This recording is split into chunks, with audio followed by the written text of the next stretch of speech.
Good evening, friends. Welcome to my YouTube channel. I am Adit. If you have not yet subscribed to my channel, please subscribe to my YouTube channel and please share my videos with your friends, family members, acquaintances as much as possible. So, we are going to see what is emotional intelligence. Now, this concept is pretty recent, we would say, compared to the other concepts. There used to be a concept called intelligent quotient, IQ, or academic intelligence. But now, we can say comparatively recently, they have come up with this concept of emotional quotient, EQ, or they say emotional intelligence. So now, what is emotional intelligence? You will find a lot of definitions of emotional intelligence on Google. So I'm not going into that theoretical part. That you can read from Google what EQ, emotional intelligence means theoretically. But here I'm going to decode it to you in very simple language what it is and how we can make use of it for our own benefit as well as the benefit of others associated with us in our day-to-day life.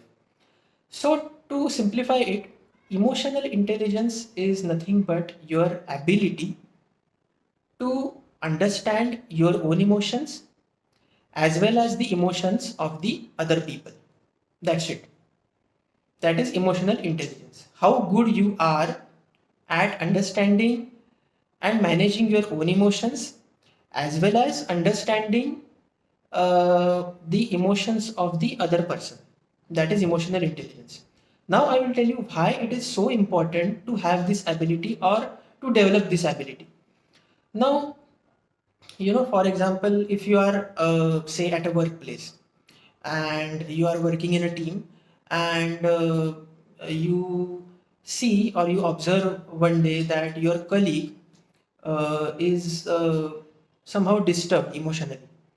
Now, otherwise, that colleague is, usually that colleague is very, fine and is in a good mood normally on other days. But today, somehow, that colleague is bit disturbed or distressed. You can judge that from his behavior. Now, if you approach that colleague on that day for some help, what happens is that colleague suddenly gets irritated and, shouts at you. Now, if you are not able to understand the emotions, or at least I'm not saying that you should be able to read that person's mind. That is not expected and that is not possible also. But at least from that person's behavior, from that person's facial expressions, if you are at least able to guess that there is something wrong emotionally with this person today. Otherwise, this person is pretty good. He behaves nicely, kindly with us. So today, this person is shouting at me. That means there must be something wrong. Now, if you are not able to guess that, and if you take it as an insult, then you will get into an argument with that colleague unnecessarily. That why did you shout at me? How can you shout at me? This is an insult, etc., etc. So you will get into an unnecessary conflict which could have been avoided. Instead of that, if you are able to guess correctly that okay, there seems to be something wrong with this person today. So either he is emotionally distressed or there is something in his life, for which he is worried about, or there is he's having some tensions or anxiety about something in his life. It can be anything. Basically, this person is emotionally, we can say, distressed today, and that's why maybe he shouted at me. So rather than taking that as an insult at a superficial level, you can, if you are able to guess or identify that person's emotional state to some extent, you will ask him that okay, is there anything wrong?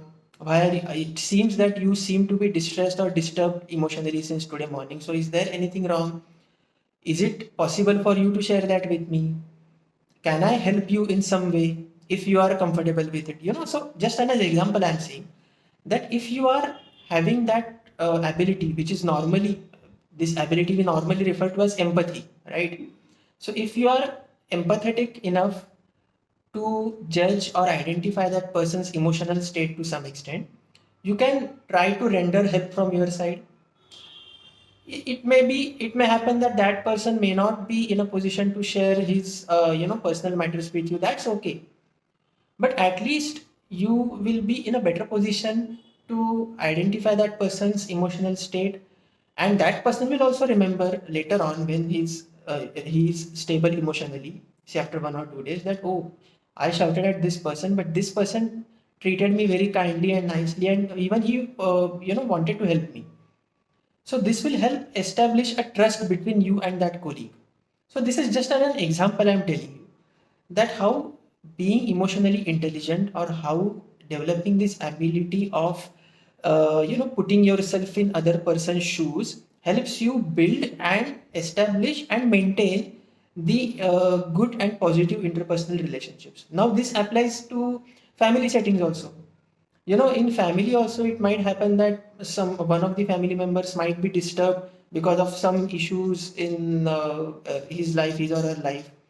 And if the family members are only judging him based on his current behavior or his momentary behavior, then that will lead to unnecessary conflicts, and that will lead to a development of mistrust between that person and other family members, because when that person needed the other people to help him, support him, be kind with him, understand him at an emotional level, they failed to do so.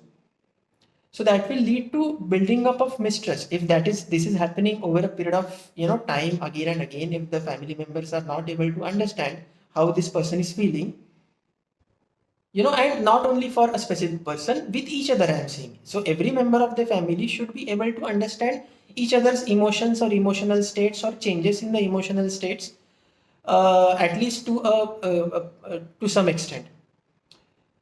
So if they are able to do that, then it will help build a trust between them, and not only build but maintain that bondage of trust between the family members, so that they'll be assured that if I am feeling low emotionally today, if I am stressed emotionally, even if because of my emotional distress I unintentionally behave in a weird way with other family members unintentionally, then I am sure that they will understand me. I am sure that they will be always willing to help me, and they will always be willing to understand me at an emotional state. That will, my momentary odd or weird behavior because of my emotional disturbance will not affect our permanent, family bondage.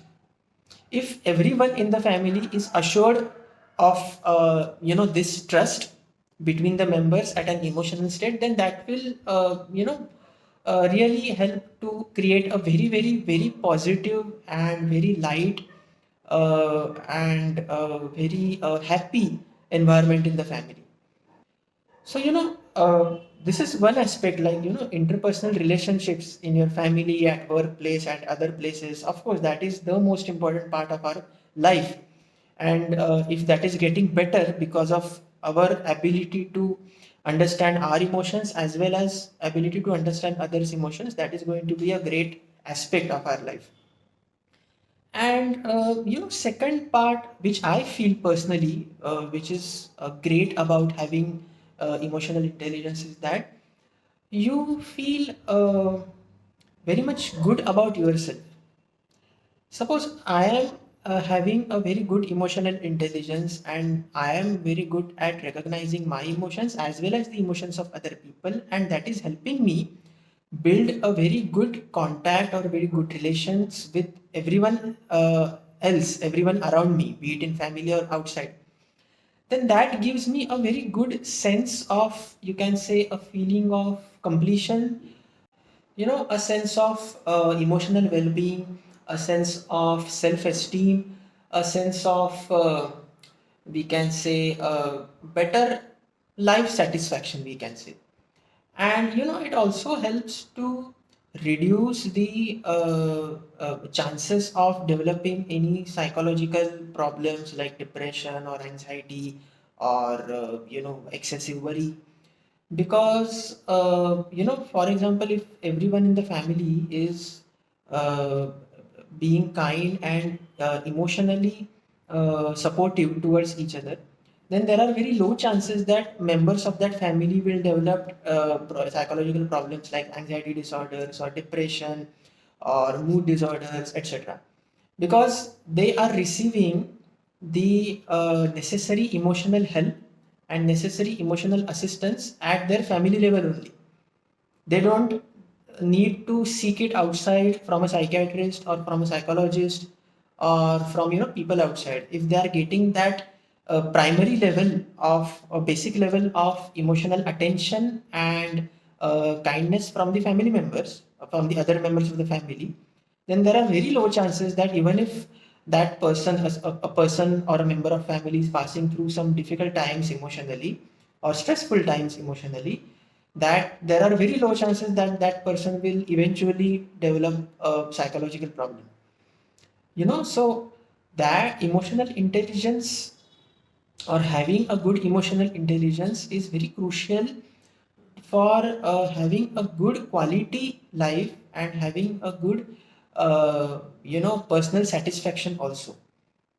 So this is what I wanted to share about emotional intelligence. So if you find my video useful, then please like it, and if you feel that there are other advantages of emotional intelligence also other than what we discussed in today's video, then please feel free to mention them in the comments. Yeah, so that's all for today, friends. Have a nice weekend and take care. God bless you all. Good night. See you in next video. Bye bye.